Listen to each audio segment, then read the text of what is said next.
welcome back to another video.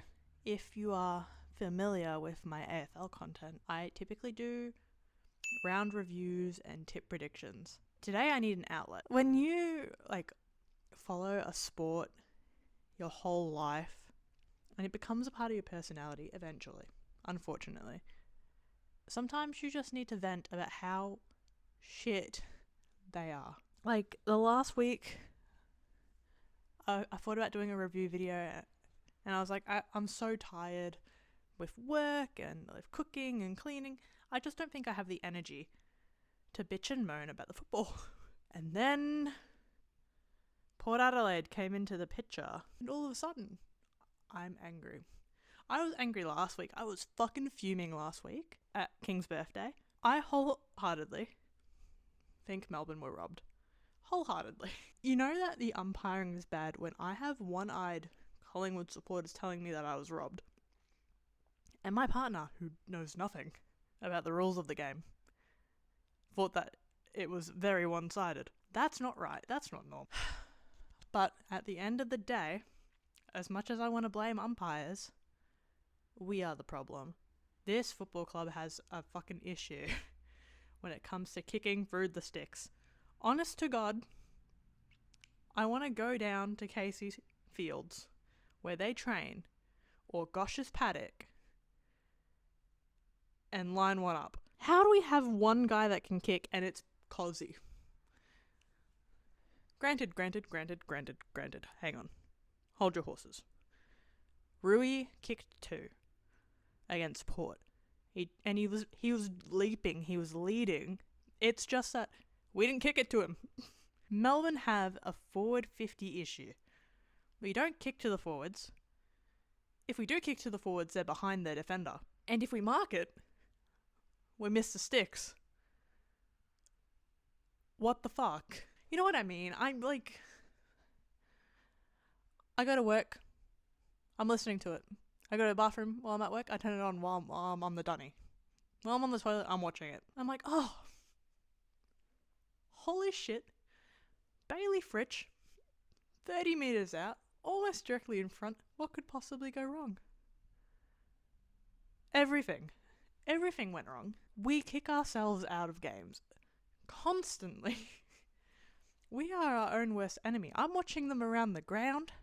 Phenomenal. The pressure is there. The tackles are sticking. You know, we've got run, we've got energy, we've got, ferocity. And then we get to the 50. Why? Why do they do that? So what happens mentally to the Melbourne Football Club when it comes to the forward 50? And it's not just this season. It's been since the premiership. I've watched them. I've watched the peak. I had guaranteed tickets. I didn't get to go. COVID. But I watched them at the peak. And, the year after, I'm like, yeah, we're 4-0 again. Whoop-de-fucking-doop. Straight sets. And I'm like, okay, that's a bit bizarre. The next year, 0-3 or whatever. I'm like, yeah, maybe this is the dynasty everyone's talking about. Last year was just, premiership hangover, la-di-da. Straight sets. Straight sets because you can't kick straight. Did we just use all of our kicking ability in the third quarter of 2021, the grand final? Because is that where it all went and then it just vanished? If we kicked it to Jacob Van Rooyen properly, now that he's leading. Granted, before, he was not leading. He was behind his defender, trying to nudge him out Bailey Fritsch style. My brother in Christ, Jacob Van Rooyen, you are 6 foot. You are not a small man that can just nudge and take a chest mark. You need to lead. You need to jump. Provide body. Contest. And I watched him do that against Port. They just didn't kick it to him properly. For once, it wasn't his fault. I've got vision. Cozzy's kicking it in fast. Drax kicking it in fast. And there's no one there. There's no one ready for it. I don't know if it's a pre-game thing that a set plan that they've established to kick it to these specific spots. But whatever the midfield's doing is not connecting with the forward line. That's the issue. The issue is that they're not connecting to each other. And then I've got... Don't even get me started about the fucking culture of the club. We won 4 in a row or whatever. And I felt on top of the world. Like, maybe we can make finals. What a little optimist I was. Maybe we can make finals. And I'm like, maybe they actually love each other at this club. Maybe there's, some brotherly connection at the Melbourne Football Club again. We've won a few games. We've beaten the 2 grand finalists. We're going into Collingwood. What could possibly go wrong? Anger and resentment goes wrong. Because, you've played well the whole game. And then you start having a go at your captain? The guy who does the presses for you. The guy who goes and makes comments to the journos about the club. The only ruckman we have. Max Gawn. You want to go ruffle some feathers to him? Are you fucking stupid? We can't afford to lose, Max. Don't be a dickhead. And, stop. You're a fucking idiot. Why would you kick it? Kicked it straight to him. We lost the game. We lost the game before he kicked it. The game was already gone. We can't score in 30 seconds. That's not the type of team we are. We can't score the whole fucking game. You expect us to score in 30 seconds? Be realistic. The best analogy I have is like, you go to your grandmother's house and she's got the tin of biscuits and you open it and there's actually biscuits in it. So you get excited. The next time you go down, you open it expecting biscuits because you were only there a couple days ago. It's now needles and thread. You come back and you're like, oh, container's still here. I'll see if this one's actually biscuits. It's not, it's needles and thread. And it's the same thread and it's the same blunt needle. Nothing changes. You go in hopeful you're going to get a fucking biscuit and you're left with resentment about blunt needles and fraying thread. That's how it feels to support the Melbourne Football Club. Like, I go in thinking I'm getting a biscuit. Instead, I get the same bomb long. Bomb it in the 50. I'm tired of the bombing in the 50. We won 4 games, lowering the eyes and kicking to target and hitting targets and leading. And then we start bombing it long again. Oh, and don't get me started on Simon Goodwin putting Xavier Lindsay on the bench. Rising Star nomination, he's on the bench? Rising Star nomination is on the bench. Why? Why is he on the bench? What are you doing there? Put him on the wing. Put Woden on the bench. Give Woden a game. Holy shit, if I have to see Taj Woden play in the VFL and dominate one more time, I'm going to lose it because he plays well on the AFL field. He just doesn't get a chance. He's placed as sub 90% of the time. It's the same thing we did to James Jordan. JJ was sub the whole year we won the premiership. They couldn't even get him on during the premiership. And now look at him. He's a superstar at the Swans. Just had to be given a game. A whole game, not just half a game. A whole game. He tags now. I didn't know he had that in him. I didn't know that was a part of his game style. Because at Melbourne, he was just on the bench. This fucking club just does something to me in a horrific way. I lose my mind. Week in and week out.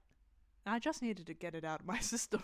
I needed to put it somewhere because I can't do this anymore.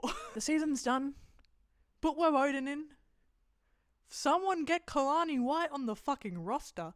The kid's a gun, Put Sharp in. Who gives a fuck? Give Sharp a game. Give our spare ruckmans a fucking go. Give Max a rest for the rest of the year, for fuck's sake. It's over. Fuck around. Fuck around and find out. We're not making it. Put some kids in there. Let them have a run around on the G before you just plonk them and they shit the bed. Let them get acclimatized, accumulated, whatever. Milkshake's 33. Stephen May's in his 30s. We are cooked. This is meant to be a dynasty and we are fucked. These guys are old. Not as old as Geelong old, but they are old. They're getting old. We need to start getting the young ones in so it can just be a seamless transition. Disco is so versatile in the defence and in the forward line, but we just move him willy-nilly. Let him refine his skills at an equal pace, so if in the event of someone in the backline gets injured, he can go forward. Or, he can take a mark, his kicking's alright. Let him refine it. He provides body, he provides a target. Petty's getting old. Let him bring the ball to the ground. We just keep doing the same shit, and it just doesn't work. And as a supporter, you're watching it, and it gets annoying because you're like, this doesn't work. I know this doesn't work. Does the fucking coaching staff know this doesn't work? And you assume that they do. But I don't know if there's just a miscommunication between them and the players. I don't know what goes on there. I sit at home, and I had genuinely start pacing every Sunday at 3:20 because that's the only game slot we fucking get. And I just start fucking pacing because I'm annoyed, I'm stressed, my heart rate's accelerated, especially King's birthday. I think I almost passed out and I was eating dinner. And the thing is, I know we're going to lose, but I do it anyway. I just want to go down to the room and write on the fucking whiteboard, kick straight, win games, hit targets, lead forward. It simply just cannot. There has to be a fix. There has to be a simple fix for this because this is not right. I wholeheartedly believe being a Melbourne supporter does irreparable damage to the psyche. I've been a Melbourne supporter for 23 years, and look at me. I'm going crazy. I'm talking to a camera about how shit this team is, and I can't do anything about it because they are my heart and soul. I can't move on to a different team. This is my path for life. I just want them to be good. I just want them to be as good as I know they can be, because they are good. The list is incredible. The talent is there. The execution, poor. We kick ourselves out of games. And we work so hard. And it's always been like this with Melbourne. Even when I was a kid, you provide so much effort around the ground to be shit. It's just the way it's always been. The only year I didn't feel like this was 2018 and 2021. Alright, I think that's out of my system now. I think I've actually run out of energy. If I had a podcast to do this, it'd be a lot more refined. But because there's a camera, I just went for it. I just went for it. I exuded all my energy and I went really quick. The end of this is that I love the Melbourne Football Club, but fuck me, we are bad. I could talk about them all day if I'm being realistic, but I won't. On that note, I'll see you later. If you're interested in books, I'm recording a reading vlog. Anyway, bye.